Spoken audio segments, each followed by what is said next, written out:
Assalamualaikum, hola, selamat datang di video kelompok 6. Pada video ini kita akan membahas tentang para pihak pengadaan barang atau jasa termasuk tugas ULP dalam pengelolaan dan koordinasi pengadaan barang atau jasa.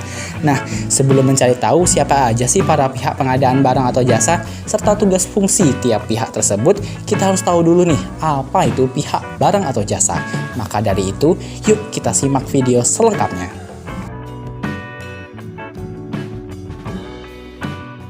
Akan menjelaskan apa itu definisi dari penyedia barang atau jasa. Penyedia barang atau jasa ini adalah individu atau badan usaha yang menjadi penyedia barang atau jasa kepada pihak lain yang pihak lain ini memiliki kapasitas untuk melakukan perjanjian hukum. Pengguna anggaran adalah pejabat yang memiliki wewenang untuk menggunakan anggaran di kementerian, lembaga, dan perangkat daerah.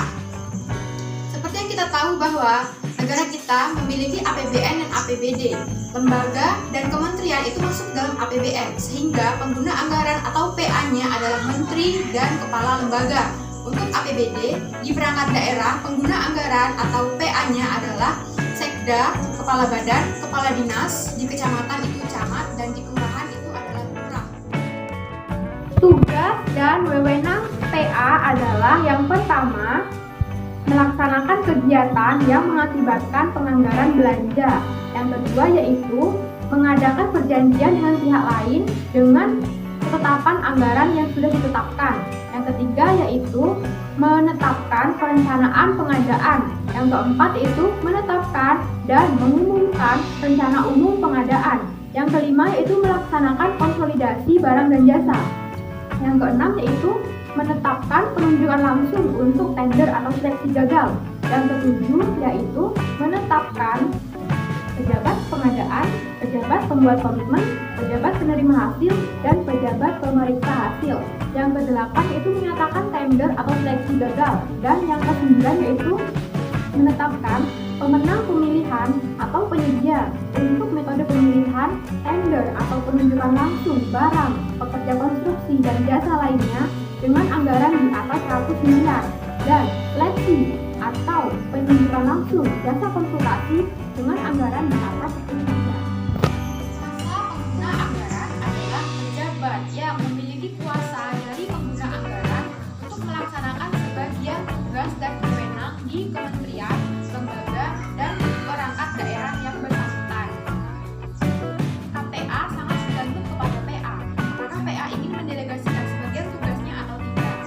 Untuk KPA di APBN diangkat langsung oleh PA, sedangkan KPA di APBD diangkat oleh kepala daerah berdasarkan usul dari PA. Tugas dan wewenang KPA yang pertama adalah melaksanakan pendelegasian tugas dari PA. Yang kedua yaitu menjawab sanggah banding peserta tender.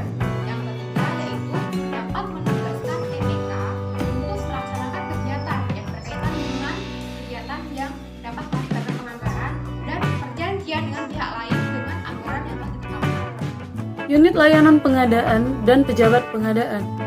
Berdasarkan Perpres nomor 54 tahun 2010 sebagaimana telah diubah terakhir pada Perpres nomor 4 tahun 2015, maka kementerian, lembaga, pemerintah daerah, instansi diwajibkan untuk mempunyai ULP, Unit Layanan Pengadaan, yang dapat memberikan pembinaan dan pelayanan di bidang pengadaan barang dan jasa. Jadi apa sih definisi dari PPHP ini? PPHP ini jadi adalah hasil perpanjangan tangan dari PA dan KPA yang mereka ini ditugaskan untuk memeriksa hasil dari pekerjaan apakah sesuai dengan kontrak yang telah mereka tanda tangani. Jadi PPHP ini sangat berperan penting dalam menentukan tingkat keberhasilan suatu pekerjaan.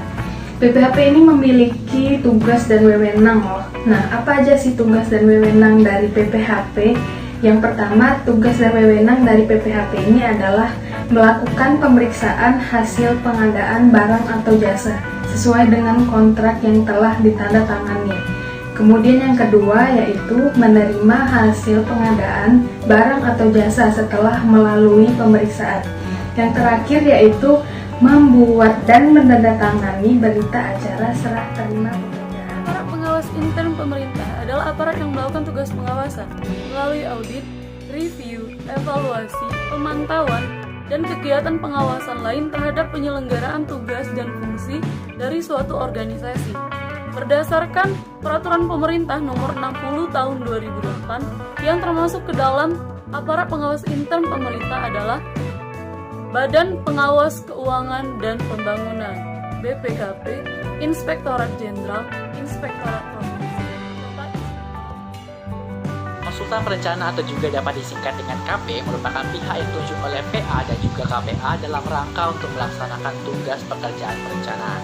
Konsultan perencana ini dapat berbentuk badan usaha ataupun juga konsultan perseorangan. Kemudian ada nih beberapa pendapat ahli yang menyatakan tentang apa aja sih dari tugas dari konsultan perencanaan tersebut, seperti yang dinyatakan oleh Elvianto, Divyanti, dan Nurjaman serta Kiani yang menyatakan bahwa yang pertama yaitu membuat desain dan perhitungan struktur sesuai dengan yang tercantum dalam kerangka ajuan kerja atau KAK. Kemudian yang kedua yaitu memberi masukan dan saran kepada pemilik pekerjaan terkait dengan rencana kerja dan cara-cara pekerjaan sebagai pedoman pelaksanaan. Kemudian yang ketiga yaitu membuat rencana kerja dan cara-cara atau RKS dan perkiraan biaya pekerjaan. Kemudian yang keempat yaitu melaksanakan perubahan desain apabila terjadi perubahan pelaksanaan pekerjaan di lapangan akibat tidak memungkinkannya desain awal untuk dilaksanakan.